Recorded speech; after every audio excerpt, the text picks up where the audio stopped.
Mount Kailash जाने के लिए ना ये आपकी बकेट लिस्ट में कभी हो नहीं सकता। इसके लिए आप भगवान के बकेट लिस्ट में होने चाहिए कि अच्छा हमें बुलाना है, तभी आप जा पाओगे।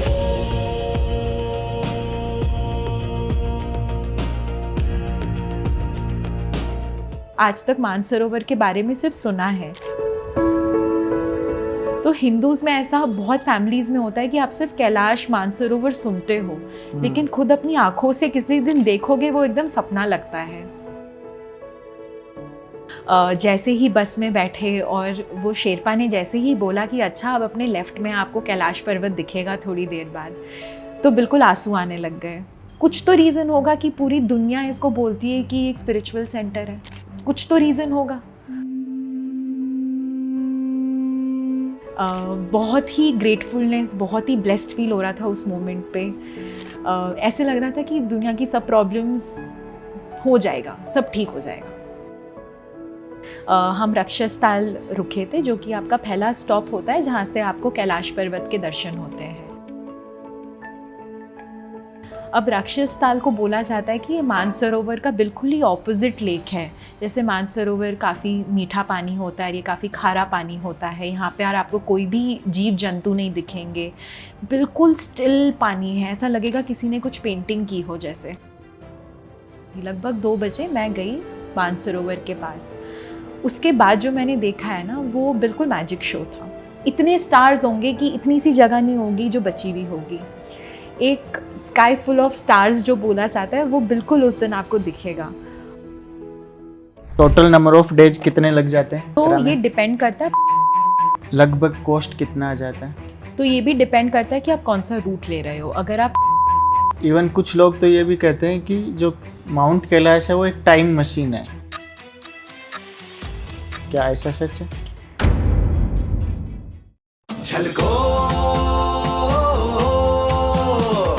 झलको इंडिया शो।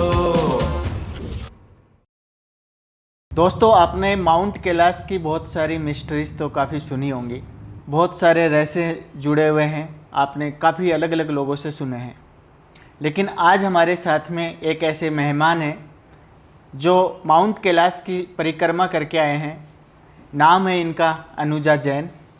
वैसे तो ये क्लिनिकल साइकोलॉजिस्ट हैं और साथ ही साथ स्पिन इंस्ट्रक्टर भी हैं, लेकिन इनकी जो माउंट कैलाश की जो एक्सपीरियंस है वो काफ़ी ज़्यादा अमेजिंग है। हम चाहेंगे कि ये एक्सपीरियंस आपके साथ में शेयर करें। इससे पहले कि हम आगे बढ़ें, मेरा नाम है रोहिताश और आप देख रहे हैं झलको इंडिया पे एक खास एपिसोड। स्वागत है अनुजा आपका। Thank you so much. कैसा लग रहा है? बहुत अच्छा लग रहा है। अभी कैलाश से वापस आई हूँ, लगभग 1 हफ्ता हुआ है और ये मौका मिला है तो बहुत ही अच्छा लग रहा है। तो कैसे ये ड्रीम कैसे बना आपका माउंट कैलाश का? पहले तो मैं ये जानना चाहूँगा। मुझे लगता है कि माउंट कैलाश जाने के लिए ना ये आपकी बकेट लिस्ट में कभी हो नहीं सकता। इसके लिए आप भगवान के बकेट लिस्ट में होने चाहिए कि अच्छा हमें बुलाना है, तभी आप जा पाओगे। क्योंकि मैं अगर आपको बताऊँ तो मुझे ग्रो अप, जब मैं बड़ी हो रही थी तब मैं अपनी मम्मी को सुनती थी कि मुझे बहुत जाना है कैलाश, लेकिन मैं जाऊंगी कभी एकदम आखिरी में, कभी तो बड़ी हो जाऊंगी और कुछ रिस्पॉन्सिबिलिटीज़ नहीं होगा तब जाऊंगी। ऐसे मैंने बचपन से मम्मी को बोलते हुए सुना है और ये भी सुना था कि बहुत डिफ़िकल्ट होता है। तो दूर दूर तक मेरे दिमाग में ये चीज़ कभी नहीं थी कि अच्छा मुझे कभी मौका मिलेगा वहाँ जाने का। फिर लगभग जनवरी की बात है, मेरी मम्मी पापा से मेरे बात हो रही थी कि अच्छा उनका मन था माउंट कैलाश जाने का और अभी रिसेंटली स्टार्ट हुआ है वापस से कैलाश यात्रा, क्योंकि लगभग 5 साल तक बंद था। फिर आई थिंक 2024 या 25 में ही उसकी शुरुआत हुई है। और ये साल बहुत स्पेशल है माउंट कैलाश के लिए, क्योंकि ये हॉर्स ईयर है। तो अच्छा। अगर आप ये साल परिक्रमा करते हो तो आपको 13 परिक्रमा का मेरिट मिलता है। तो ये साल बहुत ही स्पेशल भी था। तो फिर मेरा मन बन गया कि नहीं, मुझे तो जाना है। और अब मैं सोचूं तो मुझे लगता है कि एक शिव कैलाश के वासी एक भजन है जो कि मैं बहुत शिद्दत से पिछले पता नहीं 6-7 महीने से सुन रही हूँ। और इसलिए नहीं सुनती हूँ कि अच्छा मेरे को उससे कुछ कैलाश जाने मिलेगा या कुछ, बट अब सोचूं तो लगता है कि शायद वहीं से मैंने अपनी कॉलिंग शुरू कर दी थी, क्योंकि वो मैं हर रोज़ सुनती थी और वो सेम चीज़ वहाँ महसूस करके आई हूँ। क्या आप भी जो कैलाशवासी का जो भजन है वो सुनते हैं? प्लीज़ बताइएगा हमें। मैं जानना चाहूँगा कि अभी आप कौन से मंथ में गए माउंट कैलाश? तो मैं जून मंथ में गई थी। लगभग इसकी जो यात्रा होती है वो जून टू सितंबर ही चलती है, और इसके जो परमिट्स और वीज़ा का प्रोसेस होता है ये उसके पहले आपको करना होता है। तो लगभग 2-2.5 महीने पहले से आपको इसकी तैयारी करनी पड़ती है। तो हम लोग, जैसे मैं पुणे से हूँ, तो हम लोगों ने पुणे में एक ट्रैवल एजेंट को देखा पहले कि जो ये यात्रा हमें कर सकते हैं मैनेज। ये यात्रा आप सोलो अपने फैमिली के साथ नहीं जा सकते, लगभग आपको 22 लोग चाहिए इसके परमिट्स के लिए। तो हमने एक ट्रैवल एजेंट को देखा, फिर उसके बाद हमारी परमिट की प्रोसेस स्टार्ट हुई। वो परमिट्स आने में ही इतने डिले हो गए कि हमें एक्चुअली मई 1st वीक में जाना था, बट हम जून 2nd वीक में गए थे। तो आपके परमिट्स की डिले हो, सबसे पहली जो आपकी ये होती है ना, परीक्षा होती है, वो आपके परमिट से स्टार्ट होती है। फिर परमिट मिलने के बाद आपको वीज़ा के लिए वेट करना होता है, तो ये आपकी दूसरी परीक्षा हो गई।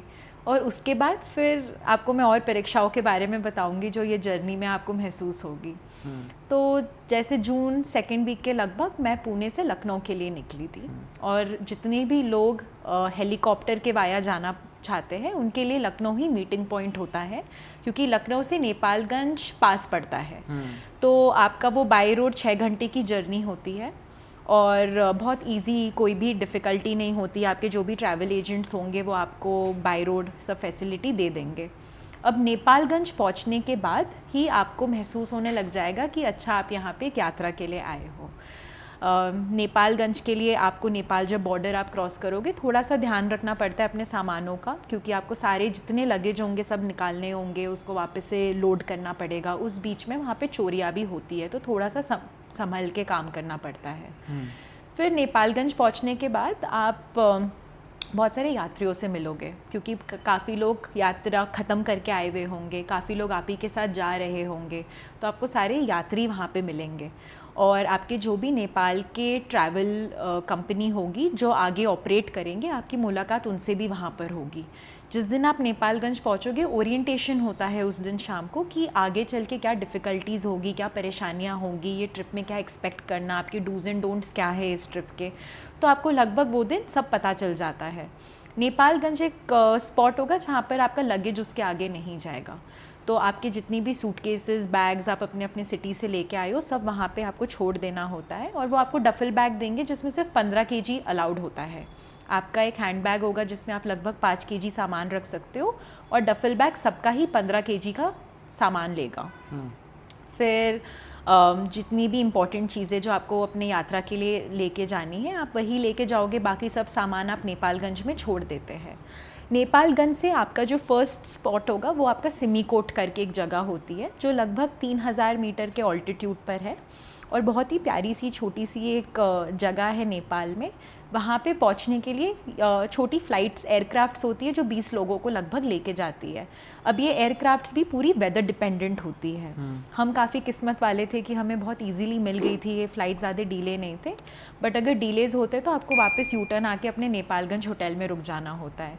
और ये इतना, मतलब इसमें आप कुछ नहीं कर सकते, ना ही आपके कोई कॉन्टैक्ट्स काम आएंगे, ना ही कुछ काम आएंगे, बिकॉज़ ये टिपिकली वेदर डिपेंडेंट फ़्लाइट्स हैं, और 20-20 लोग जाते हैं। वो पहुंचने के बाद आप सिमीकोट पहुंचते हो। सिमीकोट में आपका स्टे होता है, थोड़ा सा हाई ऑल्टीट्यूड है, 3000 के लगभग हो। वहाँ पर जाके आपको थोड़ा फील होगा कि अच्छा, ये ट्रिप अब लग्जरी ट्रिप नहीं है, क्योंकि आपके रूम्स में आपको 3 लोगों को रहना होगा, 4 लोगों को रहना होगा, बाथरूम इतने अच्छे नहीं होंगे, लाइट नहीं होगी, खाना बहुत बेसिक मिलने लगेगा। नेपालगंज तक आपको काफ़ी अच्छा खाना मिल जाता है, फिर वहाँ से आपको बहुत बेसिक फूड मिलने लग जाएगा। तो वो एक दिन स्टे करने के बाद आप स्टार्ट करते हो अपनी जर्नी हिल्सा के ओर। हिल्सा आपका लास्ट स्पॉट है नेपाल का, जो कि नेपाल चाइना बॉर्डर पर आता है, और वहाँ पर पहुँचने के लिए आपको एक हेलीकॉप्टर चाहिए। वो हेलीकॉप्टर में लगभग 4 से 5 लोग जाते हैं एक टाइम पे, और ये पूरे जर्नी में आपकी जो बैग्स होती है वो अपने आप शिफ्ट करते रहते हैं वो लोग, जो मैंने बताया था। नेपालगंज में वो आपको डफल बैग देंगे, उन बैग्स में नंबर्स लिखे हुए होंगे, तो वो सब इंटरनली वो लोग ऑपरेट करके ले जाते हैं। फिर हिल्सा पहुँचते हो। हिल्सा पहुँचने के बाद वहाँ अपना आप स्नैक्स ले लो, जो भी है ले लो, और आप वहाँ पे अपने शेरपा से मिलोगे। अब ये शेरपा कौन होंगे? शेरपा आपके वो लोग होते हैं जो आपके बाकी की जर्नी में आपका साथ देते हैं, आपका खाना बनाते हैं, क्योंकि आप जब आगे परिक्रमा करने जाओगे तो वहाँ आपके शेरपा आपके लिए खाना बनाते हैं। अच्छा। तो ये शेरपा काफ़ी ही मेहनती और बहुत ही अच्छे लोग होते हैं, मतलब बहुत मेहनत करते हैं। और इनसे आपकी मुलाकात वहाँ पे होगी। जो हमारे शेरपा थे वो कुछ लगभग 6-7 लोगों की टीम थी, जिसमें से जो हेड शेरपा थे वो लगभग 200 बार कैलाश जा चुके थे। तो हम उनसे वहाँ पे मुलाकात की और चाइना इमिग्रेशन के लिए हम वहाँ से रेडी हुए। अब चाइना इमिग्रेशन के लिए भी ऐसा होता है कि वहाँ डिपेंड करता है कि वो आपको ग्रीन सिग्नल कब देते हैं। हमें लगभग 3-4 घंटे वेट करना पड़ा था बॉर्डर पे। कई लोग होते हैं जिनको और भी ज़्यादा वेट करना पड़ता है, कभी कभार दिन भी वेट करना पड़ता है। तो यहाँ पर भी आपकी टेस्ट होता है पेशेंस का। फिर वो होने के बाद आप चाइना इमिग्रेशन के लिए जाते हो, जहाँ पर आपकी जितनी बैग्स है वो भी आपको खुद लेके जानी है। और वहाँ पर वो प्रॉपर बैग की आपकी स्क्रीनिंग करेंगे। बैग्स में अगर आपने कुछ भी पैक्ड आइटम रखा होगा जो जिसमें ब्रांडिंग नहीं होगी वो निकाल देते हैं। आपका फ़ोन्स चेक होता है कि कुछ भी दलाई लामा से रिलेटेड अगर कोई भी चीज़ हो तो वो सब चीज़ें अलाउड नहीं करते हैं। अच्छा, ऐसा भी तो होता है? आपकी फ़ोन की पूरी स्क्रीनिंग होगी। वो आपके गूगल फ़ोटोज़ में जाके, कभी कभार वो आपके डिलीटेड सेक्शंस में जाके वो प्रॉपर स्क्रीनिंग करेंगे आपके फ़ोन की, और फिर ही आपको परमिशन मिलती है। जो फ़ोन की स्क्रीनिंग करते हैं उसमें और क्या क्या नहीं होना चाहिए? सिर्फ दलाई लामा से रिलेटेड कुछ भी नहीं, ऐसा चाइना क्यों के करते हैं? अगेंस्ट कुछ भी नहीं। अच्छा।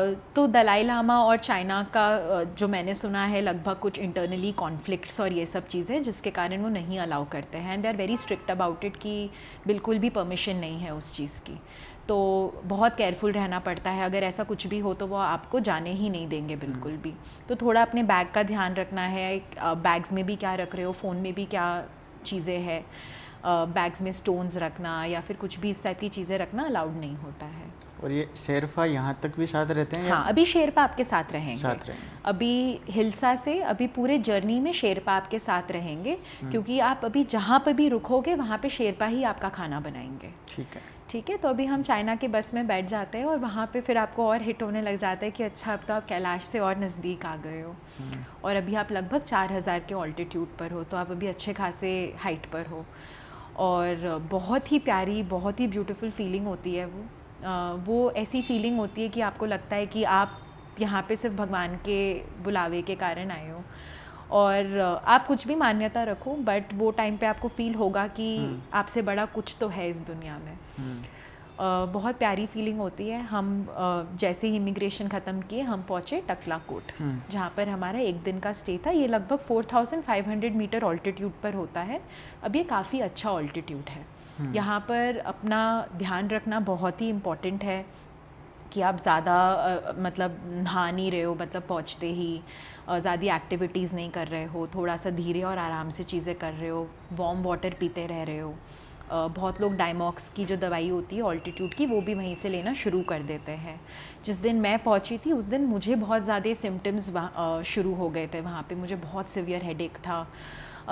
वैसे ही हाई ऑल्टीट्यूड पे खाने पीने का कुछ मन नहीं करेगा, नींद इतनी नहीं आएगी। तो ये सब चीज़ें वहाँ से स्टार्ट हो गई थी। हमारा जिस दिन टकलाकोट में स्टे था उसके अगले दिन ही हमें निकलना था आइडियली मानसरोवर के लिए, बट हमें ग्रीन सिग्नल नहीं मिला था क्योंकि हमें रूम्स नहीं मिली थी वहाँ पे। तो इन अ वे वो हमारे लिए अच्छा था क्योंकि हमें एक और दिन वहाँ रुक के आराम करने का मौका मिल गया।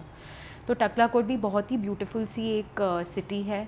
और आप वहाँ से अगर आपको कुछ शॉपिंग करनी है अपनी परिक्रमा की, जैसे अगर आपको स्टिक्स लेने हो या फिर कुछ वार्म कपड़े लेने हो, ग्लव्स लेने हो, हैट लेने हो, तो बहुत सारी शॉप्स अवेलेबल है, इजीली आपको मिल जाते हैं। ऑक्सीजन सिलेंडर कुछ भी लेना हो, बट ऑक्सीजन सिलेंडर आप अपने फाइनल स्पॉट दार्चन से भी ले सकते हो, ज़रूरी नहीं है कि यहाँ से लेना है। लेकिन बाकी जितनी भी शॉपिंग, अगर आपको कुछ टिबेट से ख़रीद के भी वापस जाना है then that is a good place कि जहाँ से आप ख़रीद सकते हो। तो लगभग हमारा वहाँ पे 1.5 दिन का स्टे था। अब वो स्टे के अगले दिन हमें निकलना था मानसरोवर के लिए। और मुझे याद है कि जिस दिन मैं सुबह उठी भी थी और मुझे पता था कि अच्छा आज मानसरोवर देखने मिलेगा, तो वो भी बहुत ही प्यारी फीलिंग थी, क्योंकि आज तक मानसरोवर के बारे में सिर्फ सुना है। तो हिंदूज़ में ऐसा बहुत फैमिलीज़ में होता है कि आप सिर्फ कैलाश मानसरोवर सुनते हो, लेकिन खुद अपनी आँखों से किसी दिन देखोगे वो एकदम सपना लगता है। तो जैसे ही बस में बैठे और वो शेरपा ने जैसे ही बोला कि अच्छा अब अपने लेफ़्ट में आपको कैलाश पर्वत दिखेगा थोड़ी देर बाद, तो बिल्कुल आंसू आने लग गए। और वो इतनी प्यारी फीलिंग थी, मतलब ऐसे लग रहा था कि कुछ तो अच्छे कर्म किए कि आज ये दिन देखने मिल रहा है। बहुत जैसे इतने ट्रिप्स में मैं खुद गई हूँ और इतनी चीज़ें देखी है, लेकिन वहाँ का जो एक्सपीरियंस था वो बहुत ही ब्यूटीफुल एक्सपीरियंस है, जिसके लिए शायद पैसा, फिज़िकल हेल्थ कुछ काम नहीं आएगा, बट सिर्फ आपकी किस्मत है जो वहाँ आपको वहाँ लेके जाती है। तो कैलाश की जो पहली झलक थी ना, बिल्कुल उस दिन ऐसा लग रहा था कि लाइफ में कोई प्रॉब्लम्स ही नहीं है, सब छोटी है, सब चीज़ें छोटी है।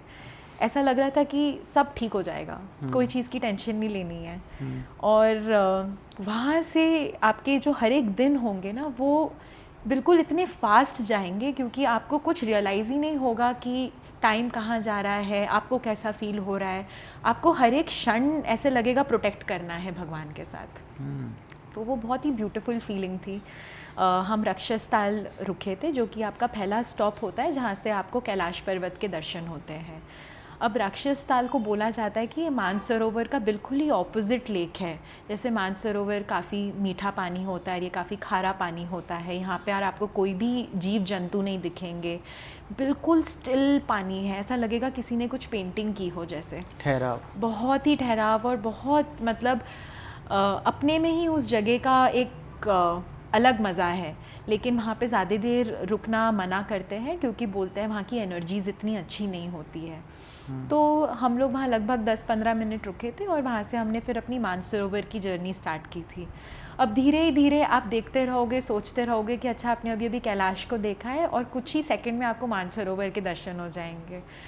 और मानसरोवर इतना ही ब्यूटीफुल है, मतलब एकदम क्लियर वाटर है, ब्लू के सारे शेड्स आपको वहाँ दिख जाएंगे, और बिल्कुल ऐसा लगता है आप कोई सपनों की दुनिया में आ गए हो। जैसे मान्यता हिंदूज़ में है कि कैलाश मानसरोवर शिव और पार्वती के रूप है, तो आपको वो बाकायदा लगेगा कि आप भगवान के नगरी में आ गए हो। बहुत ही हेवनली, बहुत ब्यूटीफुल है वो जगह, बहुत ज़्यादा पीसफुल है। और हमारी किस्मत अच्छी थी कि हमें मानसरोवर में ही रुकने का मौका मिल गया। अब मानसरोवर में मैं खुद रुकना इसलिए चाहती थी क्योंकि वहाँ ब्रह्म मुहूर्त होता है, और ब्रह्म मुहूर्त की मान्यता ये होती है कि शिव, पार्वती और खुद कैलाश पर्वत से आके मानसरोवर में डिप करते हैं, ऐसी इसकी मान्यता होती है। तो अब हम इस जनरेशन के होके इस चीज़ को माने नहीं माने, लोगों की बस बोली भी बातें हैं, गूगल पे पढ़ा है, यूट्यूब पे देखा है, बट मुझे खुद एक्सपीरियंस करना था इस चीज़ को कि क्या सही में कुछ ऐसी मिस्टीरियस लाइट्स नाम की चीज़ होती भी है क्या। तो शाम के वक्त मैं बस बैठी थी वहाँ पे, और बहुत ही अच्छा नज़ारा होता है, बिकॉज़ मानसरोवर आपके सामने होंगे, कैलाश पर्वत आपको दिखते होंगे, बहुत पीसफुल फील होता है वहाँ पे। मेडिटेट वगैरह सब कुछ किया, और रात का मैं वेट कर रही थी। लगभग 2 बजे मैं गई मानसरोवर के पास। उसके बाद जो मैंने देखा है ना, वो बिल्कुल मैजिक शो था, और मैं खुद नहीं बिलीव कर सकती हूँ कि मैं ये सही में देख के आई हूँ। आप ये मान लो कि आपके ऊपर इतने स्टार्स होंगे कि इतनी सी जगह नहीं होगी जो बची हुई होगी। एक स्काई फुल ऑफ स्टार्स जो बोला जाता है, वो बिल्कुल उस दिन आपको दिखेगा। और उसी के बाद कुछ सेकंड में आपको दिखेगा कि कैलाश पर्वत से आपको स्टार्स आते हुए देख रहे हैं अपने तरफ, और वो बिल्कुल मानसरोवर में जा रहे हैं। और वो जो नज़ारा होता है कि अच्छा आप स्टार्स अपने आई लेवल पे देख रहे हो, अपने आई लेवल के नीचे देख रहे हो, पानी में देख रहे हो, इसको आप कैसे एक्सप्लेन करोगे किसी को? इसको आप कैसे कैप्चर करोगे वर्ड्स में, वीडियोज़ में? ये बिल्कुल ही मैजिकल चीज़ है। और मैं सोच रही थी कि नहीं, यहाँ पे पोल्यूशन नहीं होगा शायद, इसलिए स्टार्स इतने दिख रहे हैं। तो मैं हर रात को ऊपर देखती थी कि अच्छा इतने स्टार्स तो नहीं दिख रहे कहीं पे भी। तो ये बिल्कुल मानसरोवर का मैजिक है, जो आपको सिर्फ वहीं पे महसूस होगा और कहीं पर भी देखने नहीं मिलेगा। तो लगभग 1-1.5 घंटा, मतलब मैं हर एक सेकंड सिर्फ वाओ बोल रही थी। मेरे रोंगटे खड़े हो गए थे कि ये मैं क्या देख रही हूँ। और जैसे 3-3:30 बजे वो ख़त्म हो जाता है, और उसके बाद नींद तो आपको कैसे ही आएगी, क्योंकि आप इतना अद्भुत कुछ आपने देख लिया है। लेकिन उसके अगले दिन फिर आपको निकलना होता है आपके जर्नी के लिए आगे। ये पूरी जर्नी में आप बस में ही होते हो। मानसरोवर का भी जो स्टे होता है बहुत बेसिक स्टे होगा। आपको कॉमन वॉशरूम्स होंगे, आपके रूम्स में 5-6 लोग एक साथ रुकेंगे आपके साथ। नहाने की फैसिलिटी नहीं होगी वहाँ पे इतनी, वो आपको देंगे गर्म पानी, बट इतनी फैसिलिटीज़ नहीं होती है वहाँ पे। तो हम मानसरोवर से निकल के पहुंचते हैं दार्जिन, जो कि आपका लास्ट स्पॉट होता है आपके परिक्रमा से पहले। बेस कैंप बोल सकते हैं उसको। हाँ, उसको आप बेस कैंप बोल सकते हो। फिर हम दार्जिन पहुंचते हैं, जो कि एक हाई ऑल्टीट्यूड पर है। वहाँ का आपका स्टे अच्छा होगा, बट आपकी वहाँ की भी रूम की अवेलेबिलिटी डिपेंड करती है कि आपको मिलती है नहीं मिलती है। तो हमें लगभग 4-5 घंटा वहाँ वेट करना पड़ गया था। लेकिन वहाँ की जो रूम्स हैं वो अच्छी रूम्स होती है, आप वहाँ पे अच्छे से नहा सकते हो, अपना आराम कर सकते हो। वो भी टकला कोट जैसे एक छोटी सी जगह है जहाँ पे आप शॉपिंग भी कर सकते हो, आपको अगर कुछ बचा हुआ सामान होगा तो वो सब करने के बाद आपकी परिक्रमा लगभग नेक्स्ट डे स्टार्ट होने वाली होती है, लेकिन वो आपके चाइनीज़ गाइड आपको बताएंगे। अब चाइना एंटर करने के बाद आपके नेपाल और इंडियन गाइड्स कुछ नहीं कर सकते, वो सिर्फ चाइना गाइड्स पे डिपेंड करता है कि कब जाना है, कब क्या होगा, वो सब वो आपसे कोऑर्डिनेट करेंगे। तो एक तरीके से बोल सकते हैं कि वहाँ एंटर करने के बाद में चाइनीज़ गाइड है उन्हीं की चलती है। हाँ, उन्हीं की चलती है और आप इसमें कुछ भी नहीं कर सकते। तो उसी दिन आपको फिर अपने शेरपा को, अपने चाइनीज़ गाइड को एक लिस्ट बना के देना होगा, कितने लोग हैं जिन्हें घोड़े चाहिए और कितने लोग हैं जिन्हें पोटर चाहिए। अब पोटर कौन होते हैं? वो बेसिकली आपके साथ चलते हैं आपका बैग लेके, वो आपका 5 kg तक का बैग उठाते हैं और वो आपके साथ पूरे 3 दिन के परिक्रमा में होते हैं। और घोड़े वो लेते हैं जिनको चलने में दिक्कत होती है, लेकिन घोड़े भी लॉटरी सिस्टम पे मिलते हैं। तो ऐसा ज़रूरी नहीं है कि आपको घोड़ा चाहिए तो आपको मिलेगा ही, आप अपना नाम दे सकते हो, अगर आपका लॉटरी में निकल जाता है तो आपको मिल जाएगा। बट उसमें अभी नेक्स्ट ये है कि अगर आपको फॉर एग्जांपल आप थोड़े हैवियर साइड पर हो और आपका घोड़ा इतना हेल्दी नहीं है तो वो आपका कैंसिल भी हो सकता है वहीं पे। तो वो थोड़ा सा उनका ट्रिकी सिस्टम है वहाँ पे कि सबको नहीं मिलता, लेकिन आपको वो एक दिन पहले बता देते हैं कि अलॉटमेंट कैसी हुई है। फिर हम लोगों की जब तो आपको भी परिक्रमा, मिला? मैंने अपने लिए पोटर रखा था क्योंकि पोटर। मुझे पैदल यात्रा करनी थी अपनी, तो मैंने अपने साथ एक पोटर रखा था जो कि वही मेरा बैग लेके मेरे साथ साथ थे पूरे 3 दिन। पोर्टर का क्या चार्जेस होता है? पोर्टर लगभग इंडियन रुपी में मैं बात करूँ तो 16,000 लगते हैं और घोड़े का 60,000 रुपये लगता है। और ये नॉन रिफंडेबल होता है, अगर आप 1 घंटे में भी वापस आते हो तो उतना ही पे करना है, 1 दिन में भी वापस आते हो तो उतना ही पे करना है। अच्छा, इसमें किसी को राइडिंग आनी ज़रूरी होती है या नहीं, आपके पास एक होगा जो आपका घोड़ा, और जो आप अगर घोड़ा का आप सर्विस लेते हो तो उसमें पोर्टर इंक्लूडेड होता है, क्योंकि जो घोड़ा के साथ चलते हैं वो आपका बैग उठा लेते हैं। ओके, और वो घोड़ा भी पकड़ लेते हैं? हाँ, वो घोड़ा भी पकड़ लेते हैं, वो आपका 5 kg तक का बैग भी पकड़ लेते हैं। तो लगभग ये आपको एक दिन पहले पता चल जाएगा कि इसका क्या स्टेटस है, और अगर आपको ग्रीन सिग्नल चाइनीज़ गाइड दे देते हैं परिक्रमा के लिए तो आपकी परिक्रमा नेक्स्ट डे फिर स्टार्ट होती है लगभग ब्रेकफास्ट करने के बाद। अब परिक्रमा भी जिस दिन स्टार्ट होती है उस दिन आपको ये नहीं पता होता है कि आपकी सही में 3 दिन परिक्रमा ख़त्म होगी क्या, क्योंकि आपको सिग्नल से फर्स्ट डे का मिला हुआ रहता है। तो ये परिक्रमा फिर हम दार्जिन से जाते हैं यमद्वार तक बस में। अब यमद्वार की मान्यता ये है कि आप जब यमद्वार क्रॉस करते हो तो आपके पास्ट की जितनी भी सिंस होते हैं, जितने भी बुरे कर्म या जो भी चीज़ें होते हैं, आप वो सब उस दिन वहाँ पे छोड़ के आप आगे एक जर्नी स्टार्ट करने जाते हो। तो ये जो जर्नी है वो यमद्वार को क्रॉस करके ही स्टार्ट करनी होती तो है। आपके साथ भी ऐसा हुआ कि वो तो पता नहीं है कि वो चीज़ सही में हुई नहीं हुई, ये तो चीज़ नहीं पता, बट यमद्वार तो डेफिनेटली क्रॉस किया। बट वो टाइम पे दिमाग में एक ही चीज़ चलता रहता है कि यहाँ तक पहुँचे हैं तो अच्छे कर्म ही किए हैं जो यहाँ तक पहुँचे हैं। तो यमद्वार पहुँचने तक आँखों में आंसू भी आ गए थे, क्योंकि आगे के 3 दिन कैसे होने वाले हैं बिल्कुल आइडिया नहीं था, और इस जर्नी में मैं अकेले रहने वाली थी, तो बहुत डर भी लग रहा था कि क्या होगा क्या नहीं होगा, क्या मैं सेफ़ली वापस आऊँगी, क्या सब चीज़ें ऊपर ठीक होगी, क्या मुझे दूसरे दिन जाने की परमिशन मिलेगी, क्या मेरा हेल्थ ठीक होगा, क्या मेरा ऑक्सीजन ठीक होगा। तो इतने क्वेश्चंस होते हैं आपके दिमाग में, लेकिन आप वहीं पे सीखते हो कि ये पूरी जर्नी सिर्फ सरेंडर करने के ऊपर है। आप कितनी भी प्लानिंग कर लो लेकिन कोई प्लान्स आपके काम नहीं आएंगे, आपके कोई कॉन्टैक्ट्स काम नहीं आएंगे, आपकी एज, आपका फ़िज़िकल हेल्थ कुछ भी काम नहीं आएगा। तो बेसिकली यमद्वार क्रॉस करके आप अपने आप को सरेंडर कर दो। आप बस सरेंडर कर दो कि अब मैं यहाँ आ गई हूँ, अब जो होगा वो देखा जाएगा, ऊपर वाले के ऊपर छोड़ दो। हाँ, अब जहाँ आपकी यमद्वार से जर्नी स्टार्ट होती है आपको बिल्कुल लगेगा कि आप जन्नत देख रहे हो। मेरे लाइफ का सबसे बेस्ट वॉक अगर मैंने किया है तो वो उस दिन वो जो 12 किलोमीटर थे वो थे। अच्छा, वो इतनी प्यारी वॉक है, इतना ब्यूटीफुल है, इतने प्यारे नज़ारे हैं। बहुत लोग ये बोलते हैं कि पहले दिन की परिक्रमा आसान होती है, बट मेरा ये मान्यता है कि वो इतनी भी आसान नहीं है कि आपका कुछ भी फिजिकल फिटनेस नहीं होगा तो आप ख़त्म कर लोगे, क्योंकि है तो वो हाई ऑल्टीट्यूड पे, तो आप थोड़ा भी चलते हो तो आपकी सांस फूलेगी, प्लस वो बहुत ही लंबी, आपको 6-7 घंटे लगभग चलना होता है। 12 किलोमीटर 6-7 घंटे में कवर होगा। हाँ, तो आपको फिज़िकली थोड़ा फिट रहना पड़ेगा उस चीज़ के लिए। तो ये ऐसी चीज़ नहीं है कि अच्छा आपका मन करे तो आप चले जाओ, लेकिन ये है कि फ़र्स्ट डे इस वे में सेफ़ होता है कि आपके रेस्क्यू पॉइंट्स काफ़ी इजी होता है, क्योंकि वो मोटरेबल रोड है। तो अगर गलती से आपको कुछ हो जाता है या फिर अनफॉर्चुनेटली कोई प्रॉब्लम होती है तो आपको बहुत ईजीली वहाँ से रेस्क्यू मिल सकता है, एम्बुलेंस वगैरह। हाँ, इसीलिए डे 1 में आपको ज़्यादा रोक टोक कोई नहीं करेगा, आपको डे 1 की परमिशन मिल जाती है।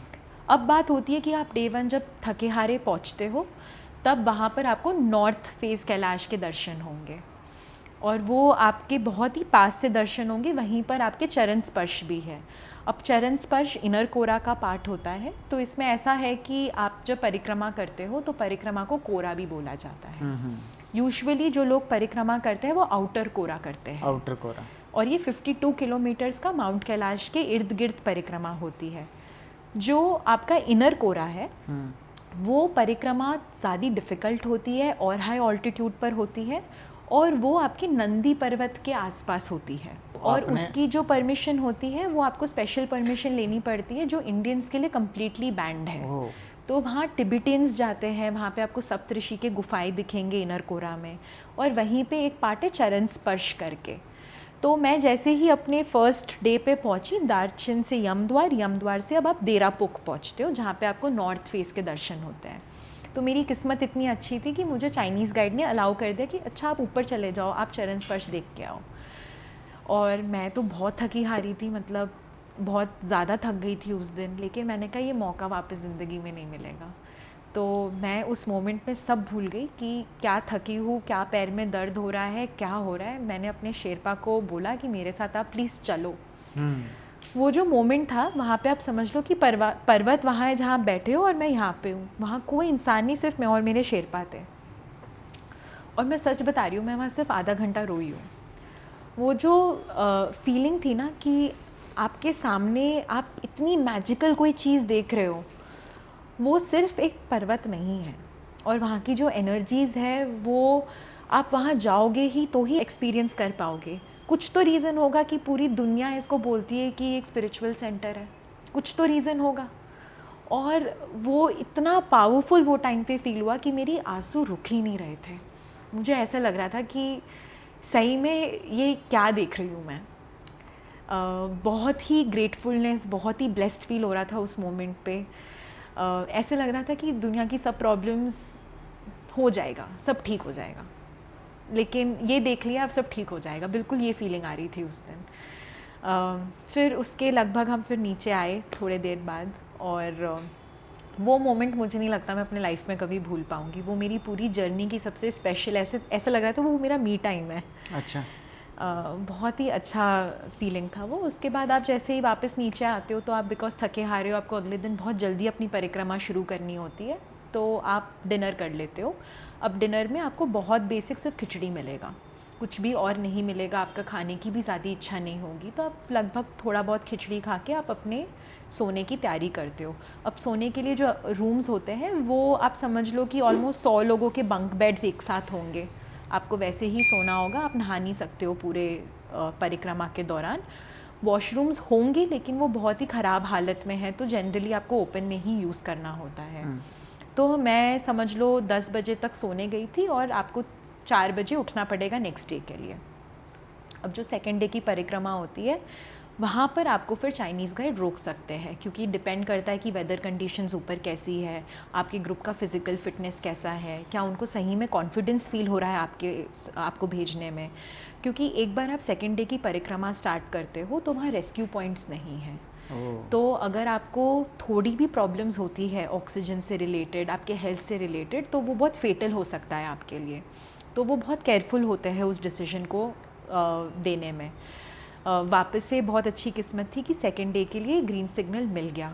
अब सबको मिल जैसे गया? ही वो ग्रीन सिग्नल, हम लोग लगभग आप समझ लो अगर हम लोग 20 लोग परिक्रमा करने गए थे तो 10 लोग वापस चले गए थे। उसी दौरान फर्स्ट डे में First 10 लोगों ने day क्विट कर दिया। था क्योंकि सेकेंड डे उन्होंने हमें पहले ही बोल रखा था कि बहुत ही मुश्किल परिक्रमा है, ये बिल्कुल भी आसान नहीं है, ये डेंजरस हो सकता है।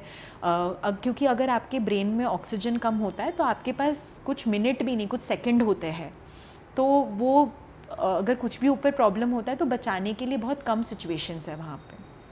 तो आपको बहुत ध्यान देना पड़ता है। ये पूरी जर्नी ऐसी है जो आप इमोशनल होके सिर्फ नहीं कर सकते, थोड़ी बहुत फिजिकल प्रिपरेशन भी चाहिए इसके लिए। तो जैसे ही ग्रीन सिग्नल मिला हमने कहा कि अच्छा यहाँ रुक के वापस से वेट नहीं करते, चल जाते हैं, कभी वो लोग अपना डिसीजन बदल दें। जैसे ही आप सेकेंड डे स्टार्ट करते हो तो ये 6 किलोमीटर का बहुत ही स्टीप वॉक होता है डोलमाला पास के ओर, जो कि आपका हाईएस्ट पॉइंट होता है परिक्रमा का। 5600 मीटर के ऑल्टीट्यूड पर है ये, और काफ़ी मतलब स्टीप 6 किलोमीटर है। तो मुझे 4 घंटे लगे थे, नहीं तो लगभग 5 से 6 घंटा आप मिनिमम समझ के चलो कि आपको उतना लगेगा। इस दौरान कपूर, वार्म वाटर, ये सब चीज़ें काफ़ी मदद करेगी आपकी, क्योंकि बहुत ही सांस फूलने लग जाती है। कपूर कैसे मदद करता है? अब आप जैसे ही आपकी सांस फूलती है, आप कपूर अगर सूंघते रहोगे तो आपको ब्रीदिंग में डिफ़िकल्टी नहीं लगती है। अच्छा। तो कपूर हो गया, वार्म वाटर सिप करते रहना थोड़े थोड़े टाइम में, थोड़े थोड़े ब्रेक्स लेते रहना हर थोड़े घंटे में, इससे आपको मदद मिलेगी। तो वार्म वाटर इतना साथ में ले जाने देते हैं? आप जैसे देरापुक में आप रुके थे तो आप 1 लीटर अपने साथ भर लो, उसके बाद तो आप रिफ़िल नहीं कर पाओगे, बट जितना आपके पास जा सकता है उतना ही। तो 1 लीटर तो ख़त्म हो जाएगा इतनी बड़ी जर्नी में। हाँ, तो सेकेंड डे में यही हुआ था कि मेरा पानी ख़त्म हो गया था, तो फिर लगभग ऑलमोस्ट 6-7 घंटे मैं बिना पानी के चली थी। बिना पानी के? हाँ, आपको खाना भी नहीं मिलेगा कहीं पे, कुछ भी नहीं होगा। तो डोलमाला पहुँचने तक मुझे कोई डिफ़िकल्टी नहीं थी, कुछ भी नहीं था। वहाँ पहुँच के भी बहुत अच्छा लगता है, क्योंकि आपको पता है बहुत कम लोग ये चीज़ कर पाते हैं, इतने हाई ऑल्टीट्यूड पर आना, और बहुत ही प्यारा नज़ारा होता है वहाँ से भी। लेकिन वो आपको ज़्यादा देर रुकने अलाउ नहीं करते वहाँ पे, लगभग 10-15 मिनट आप रुक सकते हो, उसके बाद आपको नीचे जाना स्टार्ट करना है। अब वहाँ से आप जैसे ही थोड़ा नीचे जाने लगोगे आपको गौरीकुंड दिखेंगे, और गौरीकुंड की भी अपनी मान्यता है वहाँ पे, और बहुत ही सुंदर है गौरीकुंड भी। वहाँ पर आपके जो भी पोर्टर या शेरपा होंगे वही जाके वहाँ का जल लेके आ सकते हैं, आप अच्छा। खुद नहीं जा सकते। वो काफ़ी रिस्की सा एक स्लोप है जाने के लिए, काफ़ी नीचे भी है, तो उसको थोड़ा सा रिस्क है। तो जैसे ही आप गौरीकुंड पहुंचते हो, आप वहाँ पे थोड़ी देर वेट करके फिर आप अपना चलते रहते हो। लगभग आप समझ लो दूसरी दिन की परिक्रमा को 15 से 16 घंटे लगते हैं। और कितना किलोमीटर होता है? 22 किलोमीटर्स। अच्छा। 15 से 16 घंटे लग जाते हैं। इस बीच में जैसे मैंने बताया कि आपको पानी के लिए या फिर कुछ भी और खाने पीने के लिए इतनी चीज़ें नहीं मिलेगी। जो चीज़ें आपने कैरी की है वही चीज़ें आपको काम आएगी। नहीं, जो 15 से 16 घंटे में कितने किलोमीटर कवर करते हो आप? 22। 22। हाँ, 22 किलोमीटर्स आप कवर करते हो 15-16 घंटे में। बहुत ही डिफ़िकल्ट है सेकेंड डे की परिक्रमा। इसके चैलेंजेस कुछ इस तरीके के भी है कि ये क्योंकि इंडिया में नहीं है ये यात्रा, तो आपको बहुत इंडियंस आपके इर्द गिर्द नहीं दिखेंगे, जिसके कारण लैंग्वेज प्रॉब्लम हो सकता है। तो अगर आप किसी से पूछना भी चाहते हो कितने किलोमीटर बचे हैं तो आप नहीं पूछ सकते, क्योंकि पता ही नहीं होगा। वहाँ कोई बोर्ड्स नहीं लगे हैं जिससे आपको गाइडेंस मिले कि अच्छा हमें इतना ही और चलना है। फिर जैसे मैंने बताया खाने पीने को लेके प्रॉब्लम्स हो सकती है। अगर आप ग्रुप में भी जा रहे हो तो आपका ग्रुप पूरा सेपरेट हो सकता है, क्योंकि सबके चलने की स्पीड अलग होगी। आप ज़्यादा देर किसी के लिए वेट करोगे तो आपको आगे बढ़ने में प्रॉब्लम होगी। तो आपको धीरे धीरे अपना चलते रहना है, इर्रिस्पेक्टिव ऑफ आप किसके साथ आए हो, क्योंकि नहीं तो आपको प्रॉब्लम्स होने लग जाएगी। तो ये काफ़ी फिज़िकली एग्जॉस्टिंग, बहुत ही फिज़िकली डिमांडिंग जर्नी होती है सेकेंड डे की। बट वो दूसरा दिन भी दिमाग में यही था कि ये 16 घंटे बस उनके लिए है, और चाहे कुछ भी हो जाए, मतलब ये 16 घंटे वापस नहीं मिलेंगे तो उनको सब दे के आना है।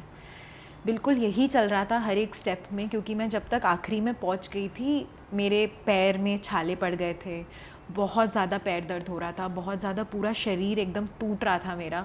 लेकिन दिमाग में बस ये चल रहा था कि ये घंटे वापस नहीं आएंगे, ये दर्द कल ठीक हो जाएगा बट ये वापस नहीं आएगा, तो अपने आप को पुश करते रहना है। और वहाँ पे ना अगर आप सिर्फ हर हर महादेव भी बोलोगे ना, वो आपको इतनी एनर्जी मिलती है उस चीज़ से, मतलब ऐसे लग रहा था कि एक इंस्टेंट एनर्जी हर हर महादेव बोलते बोलते आ रही है। बहुत ही अच्छा लगता है वो पूरा जो सेकेंड डे की भी परिक्रमा है डिफ़िकल्ट, लेकिन वो करने के बाद की फीलिंग भी उतनी ही प्यारी है। फिर हम सेकेंड डे जो हमारा स्टॉप होता है वो जुतुल्फुक होता है। तो आप पहले दिन देरापुक में हो, फिर आप जुतुल्फुक आते हो, वहाँ पर फिर आप बहुत थके हारे होते हो। आपको वहाँ पर स्टे में आपको 3-3 बेड्स वाली रूम्स मिल जाती है, लेकिन वॉशरूम्स वहाँ पे भी डिफ़िकल्टी होती है, आप नहाते वहाँ पे भी नहीं हो, थोड़ा ही आराम करते हो, बिकॉज़ अगले दिन वापस आपको 3-4 बजे उठ के अपनी यात्रा स्टार्ट करनी है। जल्दी? हाँ, तो उस दिन भी आप फिर खिचड़ी ही खाते हो बस। लेकिन वो जो एक फ़ीलिंग होती है कि अच्छा आपने सेकेंड डे की परिक्रमा ख़त्म कर दी है, वो फीलिंग से वापस भूख नहीं लगती है। तो वो भी बहुत ही एक प्यारा सफ़र था। फिर उसके बाद हमने थर्ड डे की परिक्रमा स्टार्ट की। तो थर्ड डे तो काफ़ी इजी होता है, और थर्ड डे सेकेंड डे में कितने लोगों ने फिर क्विट किया? सेकेंड डे के बाद आप क्विट नहीं करते, क्योंकि उसके बाद आप ख़त्म ही कर लेते हो, क्योंकि आपको पता रहता है कि अच्छा अब इतना कर ही लिया है तो आप आगे चल लो। इसमें डिफ़िकल्टीज़ लोगों को कुछ इस तरीके की होती है कि अगर आप घोड़ा आपने लिया है तो घोड़ा फिसल सकता है सेकेंड डे। तो हमारे ग्रुप में 2-3 लोग थे जिनके घोड़े फिसल गए थे, जिनके कारण उनके लेग में फ्रैक्चर हो गया था, प्रॉब्लम्स हो गई थी, तो उनको रेस्क्यू वैन से जुतुल्फुक से जाना पड़ा था वापस। हाँ, तो आपको जुतुल्फुक से रेस्क्यू वैन्स मिल जाते हैं। तो यही है कि यहाँ पे काफ़ी चीज़ें रिस्की होती है। जो इसका जितना ये स्टीप है उतना ही इसका डिसेंड भी उतना ही स्टीप है, तो आपको पैदल भी आप चल रहे हो तो आपको बहुत केयरफुल रहना पड़ेगा। तो ये सारी चीज़ें थी सेकेंड डे में, लेकिन लगभग सक्सेसफुली ख़त्म करके मैं जुतुल्फुक पहुँच गई थी। फिर उसके बाद तो पता था कि अच्छा अब अगले दिन परिक्रमा ख़त्म हो रही है।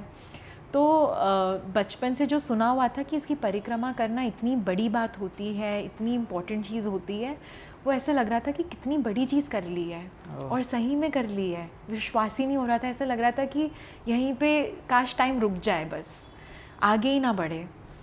और वही फीलिंग हर एक स्टेप में आ रही थी। मैं सिर्फ आजू बाजू नज़ारे देखे जा रही थी कि कितनी सुंदर जगह है, मतलब कोई जगह इतनी सुंदर कैसे हो सकती है। और जैसे ही फिर तीसरा दिन आपका रात को स्टार्ट होता है, क्योंकि आपको जल्दी पहुंचना होता है, क्योंकि उस दिन जैसे ही आपकी परिक्रमा ख़त्म होती है आपको अपनी जर्नी टुवर्ड्स नेपाल स्टार्ट करनी होती है। तो जितने भी प्राइवेट ऑपरेटर्स होंगे वो लगभग आपको बोलेंगे जल्दी ही शुरू करने के लिए। तो वापस से कुछ 5-6 घंटे का आपका वॉक होता है थर्ड डे का। फिर आप अपने स्टॉप पे पहुंच जाते हो, जहाँ पर आप स्टॉप करोगे वहाँ से वो आपको दार्जिलिंग के होटल में ले जाएंगे जहाँ से आप यमद्वार गए थे। अच्छा। तो वहाँ पे जितने भी लोग नहीं कर पाते परिक्रमा वो फिर आपका वेट करते हैं, आपको वेलकम करते हैं, और वो भी फीलिंग बहुत अच्छी होती है कि अच्छा आप सेफली वापस आ गए हो। आप बहुत कम जनों में से हो जिसने पूरे 3 दिन की परिक्रमा ख़त्म की है। जैसे मैंने बताया था कि लोग लगभग 1 दिन का करके वापस आ जाते हैं, कभी परमिशंस नहीं मिलती, वेदर चेंजेस होते हैं। जैसे जिस दिन मैंने परिक्रमा की उसके 1 दिन पहले तक ये बंद था, जिस दिन मैंने ख़त्म की उसके अगले दिन भी बंद हो गया था। अच्छा। बहुत ही अच्छी, मतलब आपकी टाइमिंग किस्मत सब अच्छी होनी चाहिए कि आपको इसका मौका मिल जाए। तो एक तो मैं ये जानना चाहूँगा कि जैसे इसमें बेसिकली माउंट कैलाश को 4 धर्म के लोग हैं जो इसको पूजते हैं, हिंदू, जैनी हो गया, इसके अलावा आपका बॉन हो गया, कम्युनिटी और एक और है तिब्बत। हाँ, तिब्बती जो हो गए। ठीक है, तो इसमें कुछ लोग कहते हैं कि क्लॉकवाइज चलते हैं, कुछ कहते हैं एंटी क्लॉकवाइज चलते हैं, वो क्या है? तो आपकी जो बॉन कम्युनिटी है वो एंटी क्लॉकवाइज ये परिक्रमा करती है, बाकी सब हम क्लॉकवाइज परिक्रमा करते हैं। और एक और खूबसूरत चीज़ जो आपको परिक्रमा में दिखेगी वो है जब तिब्बतियंस जो होते हैं वो पूरी 52 किलोमीटर दंडवत करके ख़त्म करते हैं। तो जो परिक्रमा दूसरे लोग 3 दिन में ख़त्म कर रहे हैं वो कुछ हफ्तों में ख़त्म करते हैं। अच्छा। तो उनका वो जो डिवोशन है वो इतना प्योर है, क्योंकि वहाँ कुछ नहीं मिलता, लेकिन वो लोग बाकायदा इस तरीके से कि जहाँ उनका सर और पैर का जो रहता है ना, मतलब वो उधर जहाँ पे उनका सर रहता है वहीं पे उनका नेक्स्ट स्टेप होता है। हाँ हाँ, समझ गया। तो वो लोग वहीं पे लाइन बना देते हैं कि उनका वो मिस ना हो। तो वो भी बहुत, मतलब चाहे स्नोफॉल हो चाहे चढ़ाई हो, वो पूरी परिक्रमा दंडवत करके ख़त्म करते हैं। लेकिन इतने पत्थर वगैरह होते हैं उनमें सब भी में कुछ भी हो, चाहे पत्थर गिर रहा हो, चाहे वहाँ रोड ना हो, चाहे वहाँ बर्फ़ से भरा हुआ हो, कोई भी वेदर हो, दिन हो रात हो, धूप निकली हो, वो सब में दंडवत करते हुए दिखेंगे आपको।